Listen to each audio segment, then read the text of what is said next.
Habíamos quedado en la sesión anterior que ya tenemos los estudios de causa-efecto. Y ahora vamos a la siguiente parte, que son los estudios de proceso. Los estudios de proceso son también llamados de prueba diagnóstica.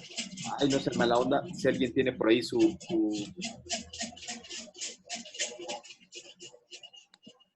alguien tiene por ahí su...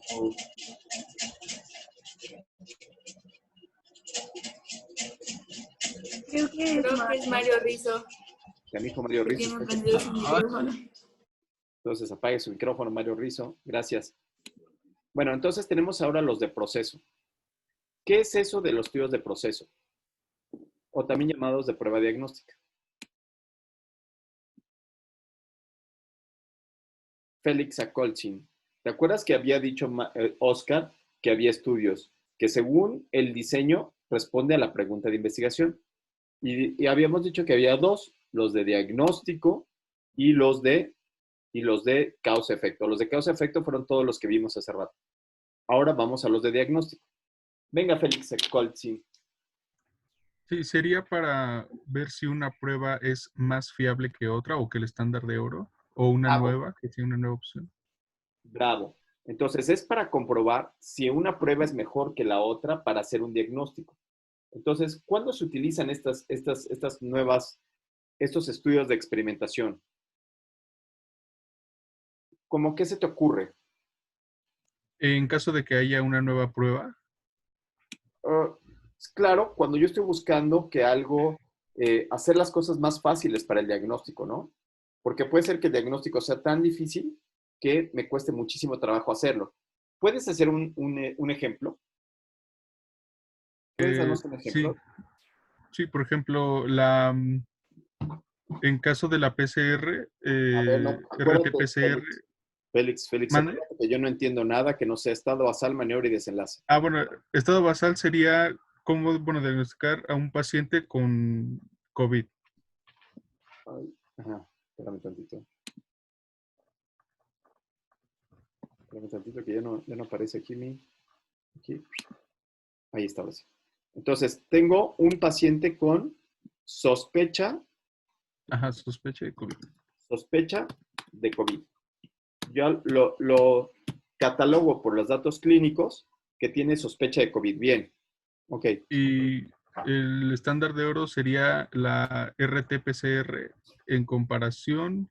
El estándar de oro sería RT-PCR. Ok. Ese es el que está aquí abajo. ¿Sí?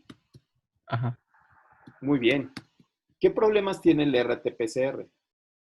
Que es muy cara y a veces se tarda mucho. Y entonces tienes que buscar una alternativa. Exactamente. ¿Cuál sería la alternativa? Me parece que había unas pruebas rápidas con saliva. Súper. Vamos a poner aquí una prueba rápida. ¿Sí? Con salivita, dices tú. Estas casi siempre son con sangre, ¿eh? Las pruebas rápidas son una gotita de sangre. ¿Ok? ¿Y cuál sería el desenlace? La información de saliva.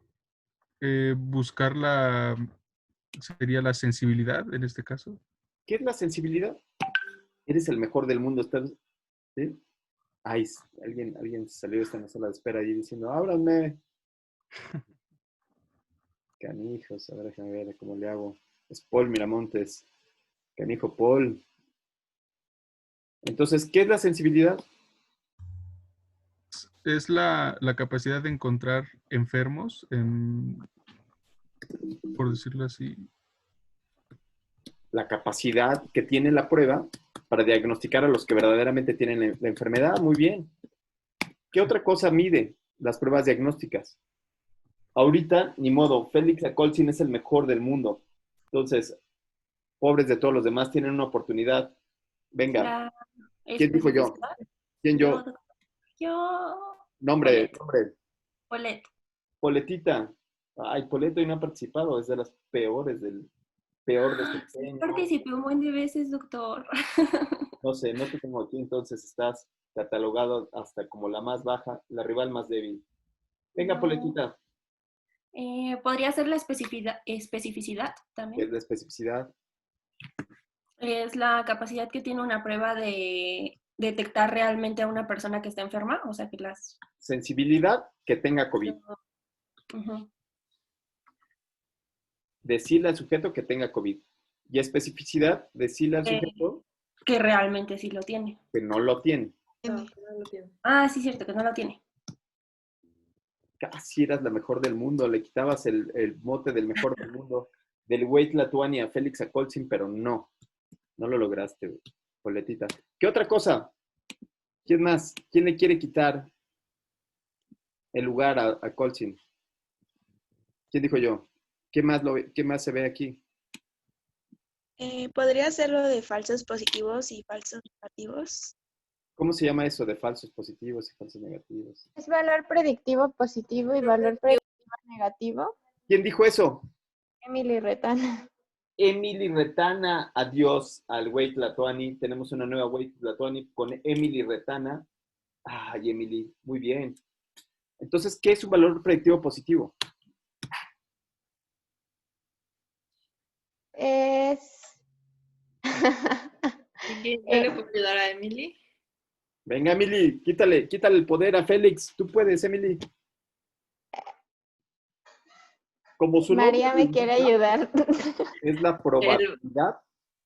El valor predictivo positivo es la probabilidad de que estés enfermo si la prueba sale positiva. De que mi paciente esté enfermo, alguien lo está googleando ahí, muy bien. ¿No? ¿Quién dijo eso? María León. María León, la nueva, no, ya llevas 2 palomitas, María León. Eres la denominada la Superweight Tlatuani. ¿Y qué otra de una vez ahí? El valor predictivo negativo. ¿Sí? Es la probabilidad de que la riegue. De que no esté enfermo. Eso lo vamos a ver después, tenemos todo un capítulo en esta recolección de artículos que no sabemos quién escribió estas cosas, la verdad es que no tenemos idea, no los conocemos, ¿no? No sabemos quiénes hayan sido, pero lo que sí sabemos es que qué bárbaros, qué padre escriben, ¿no? ¿No? Eso es lo que sí sabemos. Y entonces, este es un estudio de pruebas diagnósticas, y aquí vamos a hablar, cuando nos toque hablar de esto, de sensibilidad, de especificidad, falsos positivos, valores predictivos positivos, valores predictivos negativos y razones de verosimilitud. Vamos a hacer todos estos valores. Vamos a utilizar distintas herramientas y software para poder hacer todos estos cálculos y que les quede muy claro. Incluso vamos a hacer curva roja, ¿vale? Pero para esta clase, lo único que quiero que quede muy claro es que tengo solamente 2 tipos de estudio. ¿Cuáles son los 2 tipos de estudio que tenemos en la medicina? Y le voy a preguntar al rival más débil, que hoy es Brenda Carolina. Rival más débil, Brenda Carolina a la 1. Brenda Carolina a las 2. Y va a ser la rival más débil. Estimado Mario Rizzo, tú que te has defendido. Los estudios de causa y efecto y de procesos. ¡Bravo! Bravo, Mario Rizzo. Mario Rizzo se ganó un bravo. ¿Sale? Y entonces voy a regresar a que, por favor, quien tenga en la pantalla lo que nos pidió la UNAM, ¿sí? El programa, para que podamos seguir leyendo el programa. Me parece que esto ya resuelve la pregunta, ¿no? O sea, ¿cuáles son los diseños de experimentación? Los diseños son de causalidad o de prueba diagnóstica. Entonces, vamos a ver qué más nos pide la UNAM. Si quiere yo lo pongo, pero no me permite compartir todavía. María León, yo te permito compartirlo. ¿Sabes por qué? Porque tú eres nuestra nueva güey Tlatuani. Eres la gran Tlatuani. Lo que tú pidas, ahí está, ya está. Ya quedó. Ya lo puedes compartir. Ya lo puedes compartir. Sí, lo estoy buscando. Es que Güey aparece. Tlatuani, ya lo puedes compartir. Tlatuani. Tlatuani, ya. Tlatuani, no, esa no es. Ahí está. Ok. Entonces nos quedamos en que esto ya se resolvió, ¿no? Los diseños de experimentación. Sigamos leyendo, estimada Sophie Guzmán, en donde dice conocer la construcción de los diseños. Conocer la construcción de los diseños de investigación y poder identificarlos en las publicaciones te permitirá valorar la validez de los estudios, sus posibles sesgos y decidir sobre su trascendencia para su aplicación. ¿Qué entendiste ahí de eso? Mm, Pues que dependiendo o sea, el diseño te da como que las herramientas para poder valorar, sí, o sea, el estudio y cómo lo puedes aplicar en la vida. Muy bonito, pero no entendí nada. Estimado Eduardo Bernal, ¿qué dice ahí? Permitirá valorar la validez de los estudios y sus posibles sesgos y decidir sobre su trascendencia para su aplicación. ¿Qué quiso decir con eso Eduardo Bernal? Pues creo que quiere decir que se permite a la persona que está viendo el estudio, se le permite saber qué es, cuáles son las partes fuertes y las partes débiles de la prueba. ¿Ok? Sí, más o menos. Yo creo que todavía no tenemos mucha idea, pero lo que les quiero decir es que a partir del diseño del estudio, si alguien comete el error de decir que es de no tener el estado basal adecuado, ¿no? Y oponer demasiados sujetos con factor de riesgo y compararlos con pocos sujetos que no los tengan, lo que puede ocasionar es algo que se llama sesgo. Algo que se llama sesgo. ¿Qué significa esa palabra o qué les dice la palabra sesgo para ustedes como estudiantes de medicina? Jennifer. Perdón, alguien iba a hablar. Solita. ¿Quién? Jennifer, adelante. ¿Qué es eso de la palabra sesgo? O quien quiera.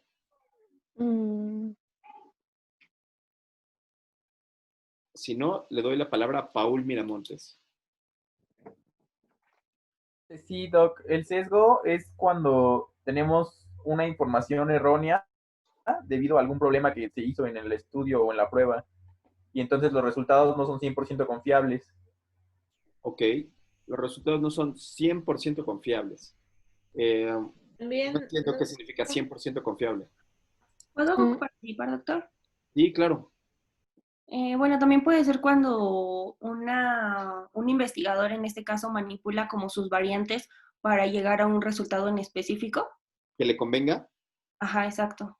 Ok, puede ser, muy bien. Sí, sí, sí. Correcto. ¿Puedes dar algún ejemplo? Por ejemplo, en un estudio observacional que queremos ver, no sé, bueno, tomando en cuenta lo del el COVID ahorita, podría ser que a un grupo que elegimos a las personas que están menos graves para compararlas. Entonces comparamos el uso según de acitromicina con placebo, pero las personas que les estamos poniendo acitromicina, elegimos a las personas que estaban menos graves o con Y los que menos... tienen placebo, los más graves. Ajá, exacto. Paulette Juárez, por fin te quitaste un clavo de tu ataúd. O sea, 2 participaciones malas y una buena. Bueno, ahí va. ¿Alguien más que quiera hablar de sesgos? ¿Alguien de ustedes tiene novio o novia? No, Paulette obviamente no. Jennifer, ¿tú tienes novia? ¿Novio? No. No, Paul. ¿Nadie tiene novia, novio o una relación, amigo con derechos, algo? ¿Nada? ¿Nadie? Una duda, ¿Eh? Félix, ¿tú tampoco tienes? doctor. ¿Nadie que los quiera? ¿O han tenido novia alguna vez en su vida? Sí, Paulette sí. Ok, ¿cuál sería un sesgo cuando tienes un novio? La primera vez que sales con el chavo. ¿Cuál podría ser el sesgo?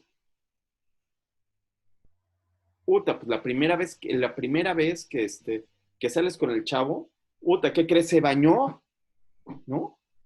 Bueno, o sea, podría ser como que te muestre todo lo bello y perfecto que es, según. Exacto, o sea, imagínate, Paul Miramontes ese día se rasuró, ¿no? La Muy barba se la amable, puso, se la etcétera. recortó, se la dejó bien acá, dejó de usar la playera de los Pumas y ahora andaba, pero si bien prendido y bien perfumado. Y te abría la puerta. ¿Qué sesgo es ese? Pues está favoreciendo un resultado en este caso que Está sería. favoreciendo diciendo yo soy este que quizás no lo soy, ¿no? Exacto. Entonces, ¿qué se requiere para saber si Paul Miramontes es verdaderamente, si anda siempre perfumado, la pinche barba la trae así bien puestecita y es así como dice? Pues ¿Qué se conocer. requeriría, Jennifer? ¿Verlo una sola vez? ¿En una sola salida ya dirías, ah, ya me enamoré de Paul? No, tendré que compararlo los siguientes días o cómo avanza el tiempo. Bravo, tendrías que hacer un estudio longitudinal en donde lo voy a ver no nada más una vez sería un estudio transversal y cuando lo veo varias veces se le llama un estudio longitudinal. Entonces lo veo después de un mes y resulta que el cuate cada vez que sale es un figurín, o sea, no da clases de pants. No, él, no manches, se baña todos los días, anda, anda prendidito y todo lo demás, ¿sí? Entonces, eso evita que tenga ese sesgo que yo pudiera haber encontrado. Entonces, un estudio transversal tiene muchos más sesgos que un estudio longitudinal, ¿ok? ¿Sí queda? O sea, sesgo es tener una idea errónea de algo. Sesgo es que yo pueda llegar a una conclusión de que oseltamivir funciona, que las mastografías funcionan, que tomarle Papa Nicolau funciona, cuando en realidad lo que hicieron en el ejemplo del estudio de los Papa Nicolaos es que agarraron a las personas más, más graves y sus tamaños de muestra no fueron lo suficiente y por eso fue que avalaron el uso del Papa Nicolau. ¿Sí? ¿Se entiende? ¿Cuál sería el problema de que ustedes no sepan nada de sesgos? Imagínense que no saben ustedes nada de sesgos ni entienden nada de los estudios. ¿Qué Que podría podemos pasar, aplicar. estimado Mario Rizzo? No, es que se me está cortando, entiendo. Discúlpame. ¿Qué podría pasar, Paula Cruz, si no le entiendes esto de la investigación y a los sesgos? Pues puedes tomar una decisión que no es la correcta porque no sabes cuáles eran los sesgos. Ejemplo básico, yo. Cuando yo me fui a hacer mi servicio social, cuando yo me fui a hacer mi servicio social, a mí me dijeron, tienes que hacer tantos papanicolaos, tienes que hacer tantas mastografías. ¿Y qué creen que hice? Hice papanicolaos, hice mastografías. Cuando leí los artículos, ¿qué fue lo que pasó? Iván, ya se me echó a perder mi ¿Se internet. dio cuenta del sesgo, Doc? Sí, y tú has leído esos artículos del Papa Nicolau y de las mastografías, ¿cierto? No, No, nunca. nunca. Bueno, algo que sí hayas leído. Bueno, lo que te quiero decir, Iván, es que no hay ninguna indicación para hacer ni mastografías ni Papa Nicolaos en primer nivel de atención. Y como yo no sabía, yo no podía decirle a mi médico de base, oiga, doctor, pues se me hace que estamos cayendo en este sesgo. ¿Sí? Es por eso que a la hora de evaluar estas circunstancias es que vamos a poder entender la validez del estudio, encontrar los posibles sesgos y decidir si le hago o no le hago la prueba al sujeto. ¿Sí? ¿Sí queda claro? Muy Sí, bien. Doc. Bien, entonces, Félix. Vamos a leer ahora lo que está en azul. Venga. Sí, dice, la gastroenteritis aguda causada por rotavirus es una de las enfermedades más frecuentes en los menores de 5 años, con altas tasas de mortalidad en países en desarrollo. La introducción de la vacuna contra la infección por rotavirus ha logrado disminuir el número de casos graves y, sobre todo, abatir las cifras de mortalidad. Entre los efectos secundarios de la vacunación contra rotavirus se encuentra la presencia de invaginación intestinal, la cual puede presentarse entre la primera y tercera semana posterior a la aplicación de la vacuna. Un grupo de investigadores decide realizar un estudio para valorar la asociación entre la aplicación de la vacuna contra rotavirus y la presencia de invaginación intestinal. Muy bien. Creo que aquí viene la palabra asociación que preguntaba al inicio María, ¿no? María, tú Sí. preguntabas esto de asociación, ¿no? Entonces, Sí. es una forma de hablar, es una forma de decirlo. ¿Correcto? Muy bien. Y ahora, estimado Antonio, ¿podrías leer ahora la parte de abajo? Por supuesto. Se plantea la siguiente pregunta de investigación. ¿La aplicación de la vacuna contra el rotavirus se asocia al desarrollo de imaginación intestinal? De acuerdo al Pero es una planteamiento y pregunta, pregunta. ¿no? Aquí esa no es una pregunta, esa es una oración que alguien le puso un signo de interrogación. ¿Ya vieron? Sí, Eso no es doctor. una pregunta. ¿Cuál sería la pregunta? Que vimos en los proyectos de investigación. Sí. ¿Cuál es el efecto Bravo. Bueno, el paciente. de... Sería que en paciente... Emily Retana, Emily, por favor, ¿cuál sería? ¿Cuál es el efecto de la aplicación de la vacuna contra rotavirus en el desarrollo de imaginación intestinal? Emily Retana, tienes doble palomita el día de hoy, vas invicta como mis Pumas. Pero Muy bien. faltaría la P de pacientes, ¿no? La P de pacientes sí, pero podríamos obviarla porque son sujetos sanos, pero sí. ¿Cómo le pondrías en pacientes sanos? O sea, ¿cómo harías tú la pregunta? ¿Cuál es el efecto de la vacuna de rotavirus en pacientes menores de 5 años? Comparando con pacientes que no reciben la vacuna en la imaginación intestinal, bueno, que desarrollen imaginación intestinal. Camila, como mis Pumas, de dos participaciones y 2 palomitas, ¿no? Como los Pumas de la universidad, así vas, invicta. Muy bien, bien hecho, muy buena respuesta. No es esta de aquí, no es la aplicación de la vacuna contra coronavirus se asocia al desarrollo de la imaginación intestinal. No, eso sería como hace las preguntas mi hijo que va en primaria, ¿no? Entonces, aquí ya, si quieren, podemos hacer una carta diciéndole que esa pregunta está mal hecha para que mejoremos en esta plataforma. ¿Sí, Antonio? Antonio Moreno se va a encargar de eso, ¿sale? Antonio Moreno, tú vas a hacer la carta para decirle a las doctoras que están bien mal, ¿sale? Para la Ok, próxima ocasión. de Sigue acuerdo. leyendo hacia abajo. ¿Pueden subir la pantalla? ¿Quién está a cargo de la pantalla? Gracias. De acuerdo al planteamiento. ¿Perdón? Adelante. Bueno, nada. Sí, Antonio. De acuerdo al planteamiento y pregunta de investigación, construye un diseño de estudios de cohortes y uno de casos y controles. Señala en cada caso cómo se formarían los grupos a estudiar, cuál sería la direccionalidad del estudio, el desenlace o información recabada, y los grupos posibles que se encontrarían como resultados. Realiza tu actividad en un procesador de textos, guárdalo en tu computadora y, una vez que concluyes, presiona el botón Añadir envío, oprime el botón Agregar y selecciona el archivo. Presiona Subir este archivo y finaliza con el botón Guardar cambios. Ok. ¿Hacemos la tarea juntos? Sí. Sí, dice Paulette, sí. Ok, bueno, voy yo. Pásame a mí entonces la pantalla. Entonces dice, espérame un tantito. Bueno, tú tienes... ¿todavía no? No, está bien. Nada más quería recordar qué era lo que nos pedían. La comparto. Sí. Solamente qué nos pide. Aquí. Nos pide.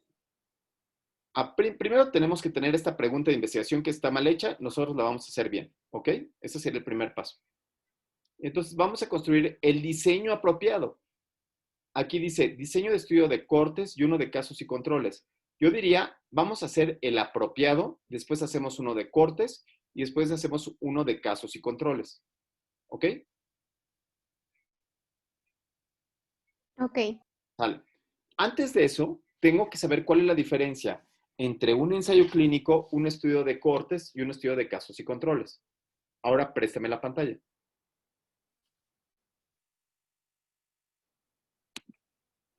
Entonces, vamos a regresar a este artículo que quién sabe quién lo escribió, pero que qué padre está, ¿eh? Porque te lleva de la mano, así con manzanitas, está padrísimo. ¿Sí? Y entonces, primero tenemos que decir cuándo es longitudinal y cuándo es transversal. ¿A qué se le llama que sea longitudinal o que sea transversal? Cuando es longitudinal es cuando se ve por bueno, lo ves una vez y después lo ves en determinadas tiempo. Por ejemplo, lo veo hoy y lo veo en un mes y lo veo en 2 meses. Y Longitudinal, transversal. más de 2 observaciones, bravo. Ujú. ¿Sí? O Y sea, lo veo hoy y mido lo mismo hoy y lo mido en 6 meses y después lo vuelvo a medir en un año. ¿Sí? Ujú. Más de dos observaciones. Que es lo que decíamos del novio, ¿no? Si lo veo una vez y con la primera vez que lo veo ya digo, ay, me caso con él, ¿qué pasa? ¿No? ¿Qué pasa, Antonio?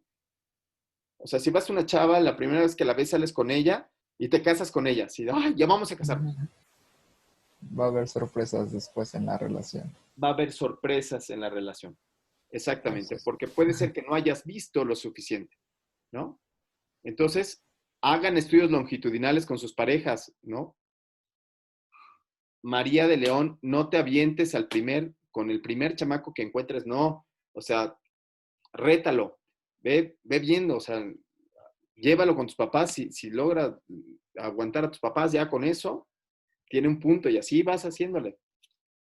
Ok, ¿cuándo es transversal? Cuando Es solamente una única Cuando medición. solo realizas una vez. Cuando solamente lo observas una vez. Ejemplo, los estudios que evalúan la prevalencia de la enfermedad. Los estudios que ven más de una vez, lo que miden son la incidencia de la enfermedad. Incidencia, ¿qué quiere decir? ¿Alguien se acuerda qué significa incidencia? casos Son los nuevos de una casos enfermedad. nuevos de una Personas Son los enfermedad. que se casos enferman. nuevos. Uno a la vez para que le ponga palomita. ¿Quién dijo yo? Yo. ¿Quién es yo? María de León, la Wait Latuani de hoy, 3. Buenas, venga, ¿qué es incidencia? Los casos nuevos de alguna enfermedad. Casos nuevos. Venga, haz un ejemplo con estado basal, maniobra y desenlace para casos nuevos de incidencia. No estoy ¿Tienes segura si el estado palomitas? basal sería más como lo hemos estado manejando, o el estado basal sería como decir, ahorita hay 2,000 enfermos con COVID Primero y tienes que plantear qué es lo que quieres ver antes de hacer esto. ¿Cuáles serían tu estado basal? ¿Sanos o enfermos? pues sano. Bien, sanos. ¿Ok? ¿Y qué es lo que les voy a medir? Pues, o sea, es que el desenlace sería si se enferman, ¿no? El desenlace es que tengan COVID-19. Ujú. ¿Sí?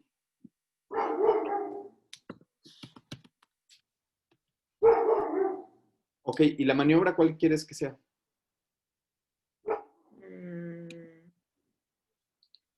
Realizar las pruebas diagnósticas. No, esos son estudios de proceso y estos son estudios de causalidad. Los estudios de proceso todos son transversales. Ay, no, María de León, tache, guarache, no, ay, no. Ibas invicta, no puedo creer. Ay, no. Carla Chávez. Carla Chávez, venga, saca el fuá. Tú puedes, Carlita. Chin, se nos está acabando. Se nos está acabando el tiempo. Entonces, ya se nos va a acabar el tiempo. Entonces, Carlita Chávez, ni modo.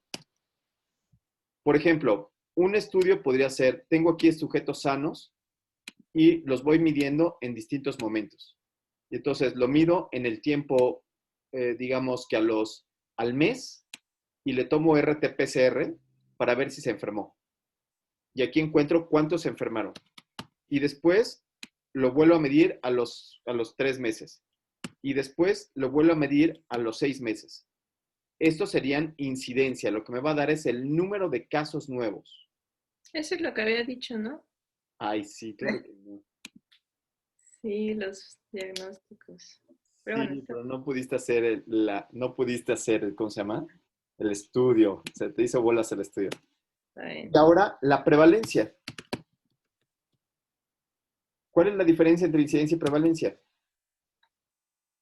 La prevalencia indica el número de casos totales de una En un enfermedad. momento.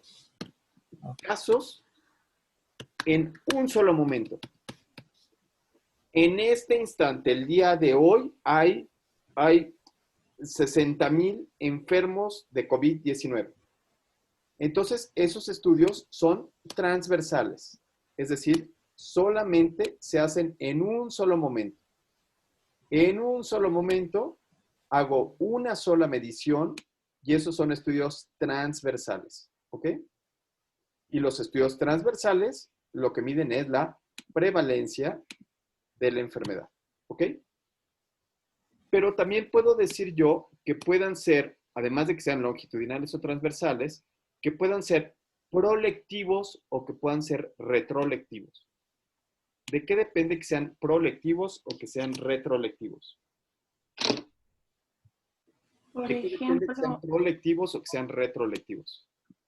bueno, es que yo los conozco como prospectivos o retrospectivos. Ok, es lo mismo. Uno está en griego y el otro está en latín. Es la misma palabra. Ajá. ¿Qué Y bueno, significa? los prospectivos es, por ejemplo, que yo el día de hoy empiezo un tratamiento y voy a observarlo en, no sé, de hoy a un año. Y los retrospectivos, pues es al revés, ¿no? O sea, veo qué fue lo que pasó en el año pasado, ¿no? Ok, O con cierto grupo de pacientes. entonces, vamos a intentar parafrasear lo que está diciendo Paulette. En el prospectivo o prolectivo, evalúo directamente al paciente o al sujeto. Lo estoy midiendo a él directamente. ¿Sí? Entonces, lo estoy viendo en vivo y en directo. Yo lo cito y le digo, ¿cómo se siente? ¿Ya tuvo COVID? ¿No tuvo COVID? ¿No? Entonces, lo tengo sano y voy viendo si va adquiriendo COVID o no tiene COVID. ¿Y el retrospectivo cuál sería? Estimada Brenda Carolina, que tienes un tache guarache. En el retrospectivo, ¿cómo sería? Brenda Carolina. Ay, Brenda Carolina va muy mal. Va Puede como... ser, ¿Puedo opinar? Sí, ¿quién quiere jugar? Después de la... ¿Quién dice yo? Emily Retana. que podría ser que en el retrospectivo tienes al paciente con COVID y regresas como a todo lo que vivió, o sea, y en el momento en el que adquirió la enfermedad. Exacto, en el retrospectivo es este B, y entonces en el retrospectivo lo que evalúo es el expediente, ¿sí? En el retrospectivo lo que evalúo es el expediente o cualquier cosa, ¿no? Doctor, creo que Brenda tiene problemas con su micrófono y por eso no le respondió. Y ni modo, pobre Brenda. Brenda, lo siento mucho, pero ya te clasificamos como el Puebla, ¿no? Ni modo, así es esto. Es como en la escuela que había que tener sus lápices y todo listo, ¿no? Su micrófono y todo, ¿no? Entonces, ya sé que las clases en línea sí son y ya sé que hay que tenerlo todo listo, pero bueno, así es la vida. Entonces tenemos prospectivo y retrospectivo, ¿ok? ¿Sí? ¿Queda claro? Y entonces, muy bien, ya tengo que sea longitudinal, que sea transversal, que sea prospectivo o que sea retrospectivo. Después, en los diseños de experimentación tenemos esto. Yo tengo una duda en lo anterior, porque también mencionaban el Ambispectivo. ambispectivo, eso. Pero no comprendí muy bien qué era lo que se veía delante, como factores de riesgo o algo así. Sí, el ambispectivo es prácticamente lo que hacemos en la clínica todos los días. Entonces, me llega hoy el paciente diabético. ¿Sí? Me llega un paciente diabético y le digo, señor, ¿desde cuándo empezó a tener esos problemas? ¿Tiene sus laboratorios de antes? Y entonces tomo muchos datos del pasado. Y después le digo, bueno, a partir de este momento, usted va a empezar a tomar metformina y va a dejar el azúcar. Y nos vamos a ver en la próxima semana. Entonces voy a obtener unos datos que son del expediente, ¿sí? O que se los pregunté a él. y otros datos que los mido en el paciente. A eso le llamamos ambispectivo. Muy bien. ¿Quién dijo esa pregunta? María León. María León, no, ya no te está recuperando. Tienes 4 buenas por un tache, María de León, muy bien. O sea, ni siquiera Félix Acolcin. Félix Acolcin ya perdió ritmo. Había sido el gran güey Tlatuani, pero ahora está haciendo más así viendo la comedia. Pero muy bien. Ok. Hasta aquí vamos perfecto. El siguiente apartado es si es experimental o observacional. Si es experimental, será un ensayo clínico.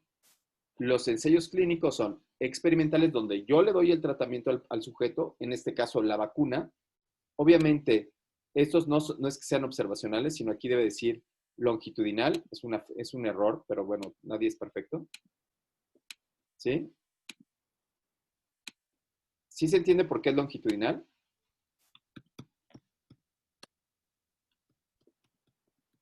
¿Sí se entiende? Sí, doctor. Vamos a ver el ejemplo de la vacuna. ¿Es experimental o es observacional? Experimental. ¿Por qué? Yo creo que es, bueno, dependiendo si lo vamos a apenas a ver o si vamos a analizar cómo se ha dado la presentación de la inversión intestinal en el pasado. Ok, en general tendría que ser experimental, porque yo no podría probar nada, ningún medicamento nuevo o una vacuna nueva, si no se Sin ha probado aplicarlo.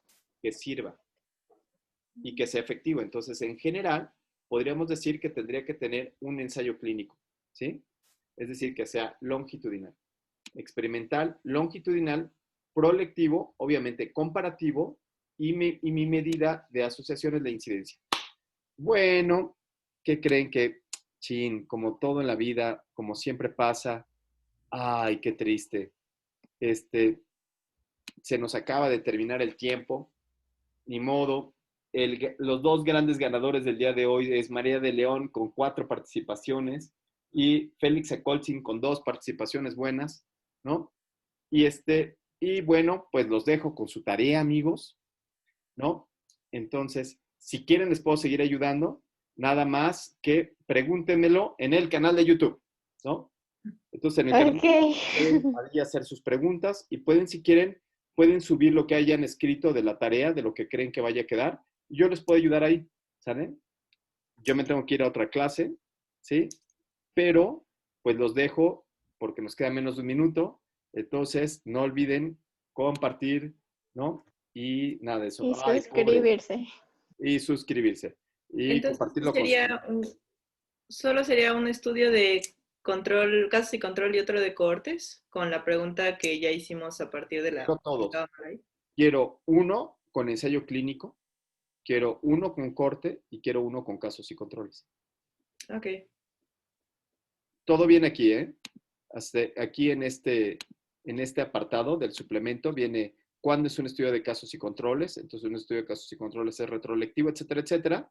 Y entonces, para la siguiente, nos vemos el jueves, ¿verdad? ¿O cuándo nos vemos? El miércoles. Miércoles. Ok.